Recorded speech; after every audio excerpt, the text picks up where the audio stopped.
Hey guys, this is Preeti. Welcome back to my channel. दोस्तों, आज हम बात करने वाले हैं एक 2024 released Korean horror thriller episode के बारे में जिसका नाम है द कपल मैनेजर।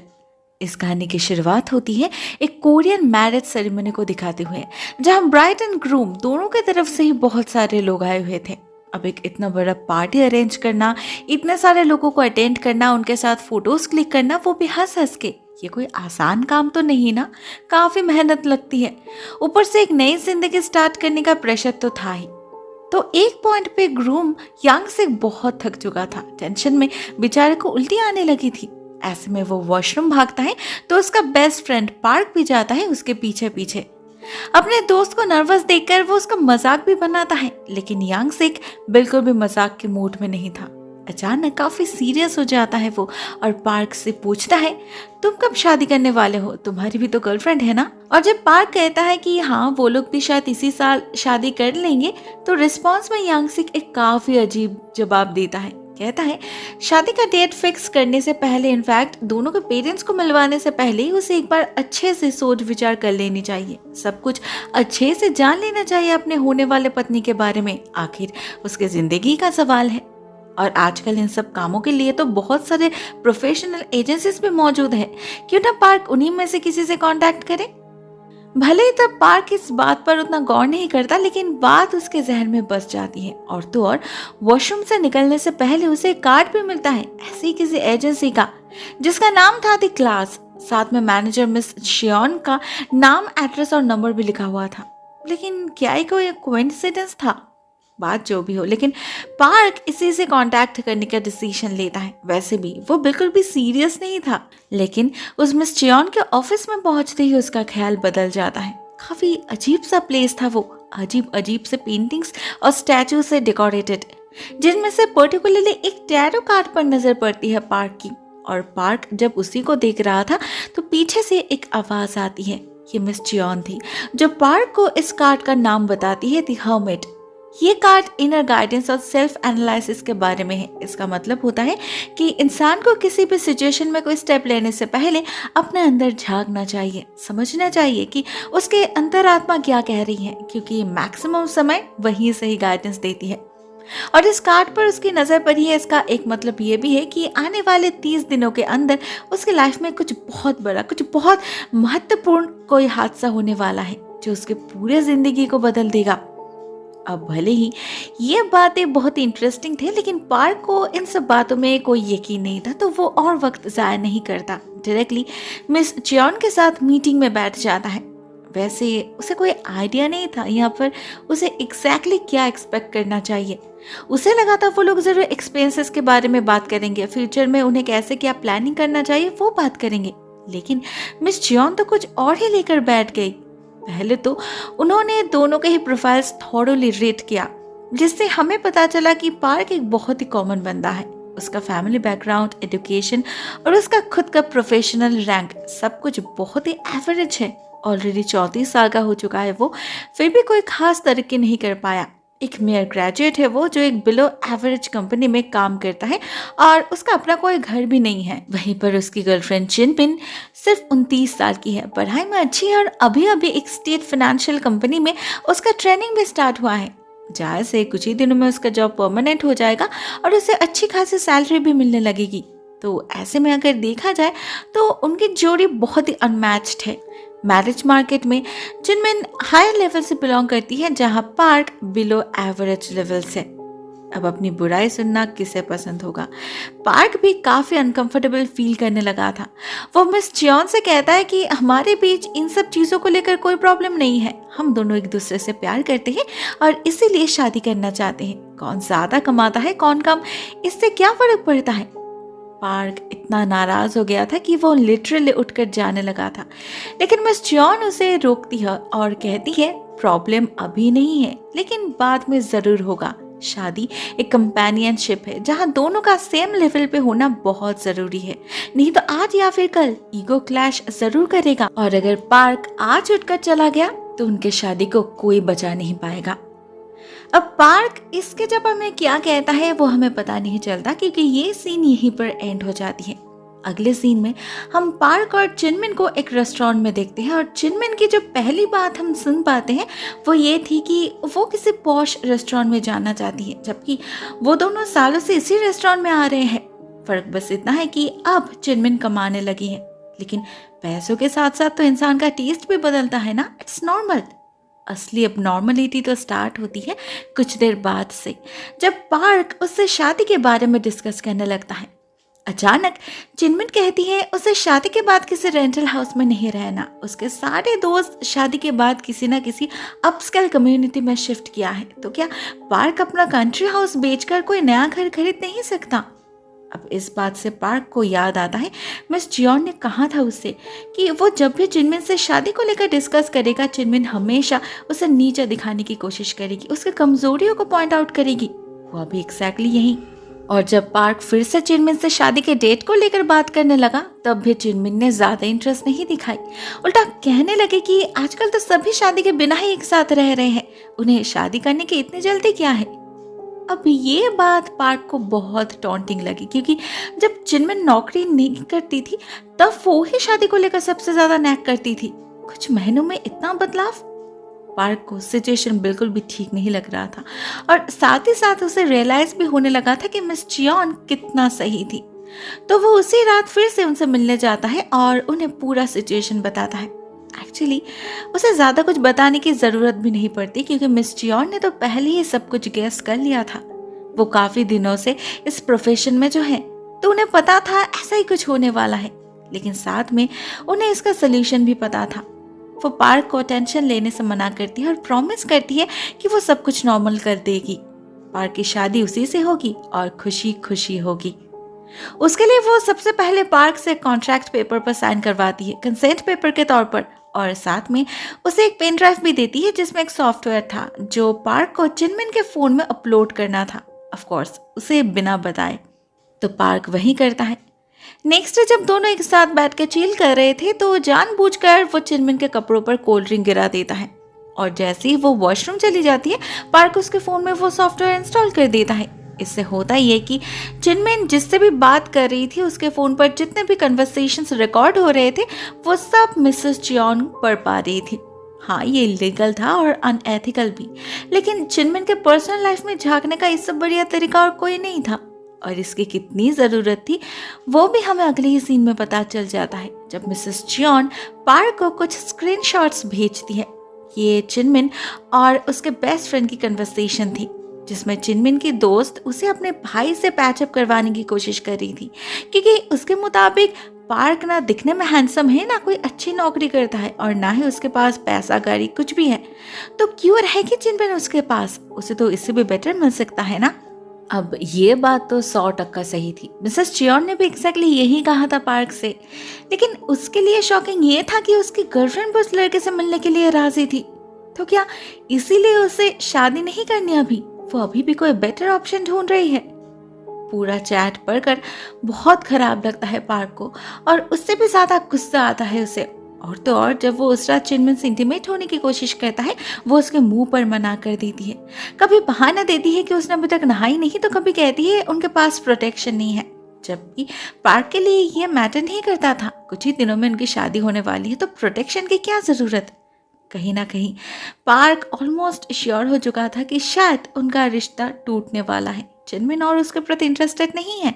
इसकी सबूत भी हमें अगले ही सीन में मिल जाता है, जब हम चिनमिन को देखते हैं अपने ट्रेनिंग इंस्टीट्यूट में एक लड़के से फ्लर्ट करते हुए। हाँ, उस लड़के ने ही फर्स्ट उसे अप्रोच किया था, लेकिन उसका इंटरेस्ट भी कुछ कम नहीं था। नहीं तो वो उसे ये बात क्यों छुपाती कि वो कमिटेड है। इवन जब वो गेट पर पार्क को देखती है, उसके लिए इंतजार करते हुए, वो दोनों को इंट्रोड्यूस भी नहीं करती। कहती है पार्क उसका दोस्त है। अब भले ही ये बात पार्क सुन नहीं पाता, लेकिन वो ऑलरेडी डाउट करने लगा था। इस बात पे दोनों में थोड़ी बहुत बहस भी हो जाती है। बहुत चिल्लाता है वो चिनमिन पर, जिससे चिनमिन में नाराज हो जाती है और उससे बात करना बंद कर देती है। इधर पार्क को रियलाइज होता है कि शायद इस समय चिनमिन को नाराज करना ठीक नहीं होगा, तो वो अगले दिन ही उससे माफी मांग लेता है और डेट पर ले जाने के लिए मनाने लगता है। लेकिन चिनमिन राजी नहीं होती। कहती है आज उसके ऑफिस के सारे कलीग्स एक साथ डिनर पे जाने वाले हैं, उसे भी जाना होगा। पार्क उसे फोर्स नहीं करता, लेकिन उस पर नजर जरूर रखता है। जिसे उसे पता चलता है जिनमिन ने उससे झूठ कहा था। उसके ऑफिस से कोई डिनर पे नहीं जा रहे सिवाय उसके और उस बंदे के। इनफैक्ट दोनों ऑलरेडी काफी करीब आ चुके थे, हंस हंस कर बातें कर रहे थे और एक दूसरे के हाथ भी पकड़ रहे थे। पार्क को ये सब बिल्कुल भी अच्छा नहीं लगता। टेंशन और गुस्से में हाथ पैर कांपने लगे थे उसके। फिर जब रात में वो एक साथ चिनमिन के घर में घुसते हुए देखता है, फिर तो अपना आपा ही खो देता है वो। इतने दिनों से चिनमिन ने जितना भी विश्वास भरोसा जीता था उसका, एक चुटकी में धुल में मिट जाता है सब कुछ। पार्क डिसाइड कर लेता है कि अब वो अपना लाइफ का फुल कंट्रोल मिसेस चियोन के हाथ में दे देगा। आखिर उन्होंने प्रॉमिस किया है कि वो कुछ भी करके ये शादी करवाएगी। पार्क को भी चिनमिन चाहिए, हर हाल में चाहिए। उसे खोना अफोर्ड नहीं कर सकता वो, भले ही उसके बदले में उसे कुछ भी क्यों ना करना पड़े। लेकिन क्या वो कुछ ज्यादा ही ओवरथिंक नहीं कर रहा था? नहीं, बिल्कुल सही सोच रहा था वो, जिसका सबूत भी हमें अगले स्टेप में मिल जाता है जब हम जिनमिन को उस लड़के के घर में देखते हैं और उनके बातों से हमें पता चलता है कि दोनों रात को इंटीमेट भी हुए थे। शायद इसीलिए जिनमिन पार्क के किसी भी मैसेज या कॉल का रिप्लाई नहीं दे पाई। लेकिन सुबह होते ही उसे अपने गलती का एहसास हो जाता है और वो पार्क को कॉल करके मनाने लगती है। झूठे बहाने देती है कि कल वो बहुत थक चुकी थी इसलिए सो गई थी, लेकिन असलियत तो पार्क ने अपने आंखों से देखा था ना। लेकिन वो कोई रिएक्ट नहीं करता। मिसेस चियोन पर भरोसा करके इस मामले को इग्नोर करने का फैसला करता है वो। उधर इससे चिनमिन का कॉन्फिडेंस बढ़ जाता है। उसे लगने लगता है कि पार्क ने जरूर उसे माफ कर दिया है, तो वो भी और बात को खींचती नहीं। मगर मन ही मन एक बहुत बड़े कश्मकश से गुजर रही थी वो। एक तरफ उसके इतने सालों का कमिटमेंट था, उसका रिश्ता था, तो दूसरी तरफ था एक ब्राइट फ्यूचर। एविडेंटली उसका नया बॉयफ्रेंड पार्क से ज्यादा हैंडसम था, कमाता भी दुगना था और उसे इम्पोर्टेंस भी देता था। अगर चिनमिन ने उससे शादी कर ली तो उसका फ्यूचर तो सेट है, मगर पार्क को चीट करना भी तो सही नहीं होगा ना। वो क्या करे, कुछ समझ नहीं आ रहा था उसे। उधर वो लड़का भी उसके पीछे पड़ चुका था। तो ऐसे में जब अपने दोस्त से सारी बातें शेयर करती है तो उसकी दोस्त भी उसे पार्क से ब्रेकअप कर लेने का ही सजेशन देती है। लेकिन उससे पहले उसे कंफर्म होना होगा कि उस बंदे के मन में क्या चल रहा है। क्या वो इस रिश्ते को लेकर सीरियस है या बस टाइम पास कर रहा है? इसे जानने के लिए चिनमिन को थोड़ा वक्त चाहिए था। उस बंदे को और बेहतर तरीके से जानना था उसे। अनफॉर्चुनेटली उसे वो मौका भी मिल जाता है। उसी दिन वो बंदा उसे ट्रेकिंग पर जाने का ऑफर देता है तो चिनमिन मना नहीं करती। वहीं पर कन्फ्रंट करती है वो उसे, कहती है कि वो कोई कैरेक्टरलेस लड़की नहीं है कि किसी के भी साथ इंटीमेट हो जाए। उस रात जो हुआ वो एक गलती थी, वो नशे में थी इसलिए खुद को कंट्रोल नहीं कर पाई। लेकिन वो और उस गलती को दोहराना नहीं चाहती। किसी फीलिंग के बिना सिर्फ फिजिकल अट्रैक्शन के बेस पर वो कोई रिश्ता जोड़ना नहीं चाहती। साथ में चिनमिन उसे पार्क के बारे में भी बता देती है और कहती है कि वो डबल डेटिंग करना नहीं चाहती। अगर वो उसे लेकर सीरियस है तो वो पार्क से ब्रेकअप कर लेगी, नहीं तो ये रिश्ता यहीं पर खत्म। चिनमिन ने इतनी बड़ी बात कह तो दिया था, लेकिन मन ही मन वो यही प्रे कर रही थी कि ये बंदा उसे अपना ले। लगली होता भी यही। वो बंदा भी उसे सच में पसंद करने लगा था, तो ऑन द स्पॉट दोनों ही इस रिश्ते को ऑफिशियल कर लेते हैं। उस हिसाब से यही उनका फर्स्ट डेट था, जिसे मार्क करने के लिए वो लोग एक साथ एक सेल्फी क्लिक करने की भी डिसाइड करते हैं। उसके लिए जरूरत थी एक खूबसूरत बैकग्राउंड की। अब वो लोग ऑलरेडी काफी खूबसूरत स्पॉट पे ही मौजूद थे जहाँ हर तरफ परफेक्ट बैकग्राउंड था। उन्हीं में से एक पेड़ को चूज करता है वो बंदा, वहां फोटोज भी क्लिक करता है। मगर फिर अचानक ही कुछ होता है। जब दोनों उन फोटोज को देख रहे थे तो अचानक ही चिनमिन का बैलेंस बिगड़ जाता है और चिनमिन नीचे गिर जाती है। उसे तो पता ही नहीं था कि उसके ठीक पीछे एक इतनी बड़ी खाई है। वो बंदा भी काफी घबरा चुका था। किसी तरह से चिनमिन का हाथ पकड़ के ऊपर लाने की कोशिश करने लगता है वो, बट अनफॉर्चुनेटली चिनमिन ने हाथ में ग्लव्स पहन रखा था, जिसके वजह से उसका ग्रिप लूज हो जाता है और चिनमिन नीचे गिर जाती है। उधर उस बंदे की तो हालत ही खराब हो चुकी थी। डर के मारे वो पागल की तरह चिल्लाने लगा था। पहले ही डेट पे अपने गर्लफ्रेंड को खो चुका था वो, दुख तो उससे होगा ही ना। लेकिन ज्यादा देर के लिए नहीं, कुछ देर बाद अचानक ही उसकी चीखें हंसी में बदलने लगती है, जिससे हम समझ पाते हैं ये बंदा तो कभी दुखी था ही नहीं, वो तो रोने का नाटक कर रहा था बस। क्यों? इसका जवाब हमें अगले सीन में मिलता है मिसेस जॉन से। पता चलता है ये सब उनका प्लान था। उसी ने इस लड़के से कहा था चिनमिन को सिड्यूस करने के लिए ताकि वो उसके करीब जा सके, और उन्हीं के कहने पर तो चिनमिन को ट्रैकिंग पर ले गया था वो, जहाँ एक सुनसान जगह देखकर उसने चिनमिन को धक्का दे दिया। सुनसान जगह इसलिए ताकि वहां रेस्क्यू टीम के पहुंचने में देरी हो, और जितना लेट होगा चिनमिन का घाव भी उतना ही सीवियर होता जाएगा। तभी तो मैरिज मार्केट में लेवल घटेगा उसका। अनफॉर्चुनेटली एग्जैक्टली यही होता है। चिनमिन को जब होश लौटा उसे रियलाइज हुआ उसका एक पैर जा चुका है, अपाहिज हो चुकी है वो। एक्चुअली उस खाई की गहराई इतनी भी नहीं थी कि चिनमिन की मौत हो जाए, लेकिन उसे जख्मी करने के लिए इनफ था, और एक एक्सीडेंट होने के नाते चिनमिन किसी को ब्लेम भी नहीं कर पाई। तो ऐसे में हॉस्पिटल में बैठ के अपने फूटे किस्मत को कोसने के सिवा और कोई ऑप्शन बचा नहीं थे उसके पास। इनफैक्ट उसे तो ये भी लगने लगा था कि यह सब उसके पाप की सज़ा है। उसने पार्क को चीट किया, उसकी सज़ा मिल रही है उसे।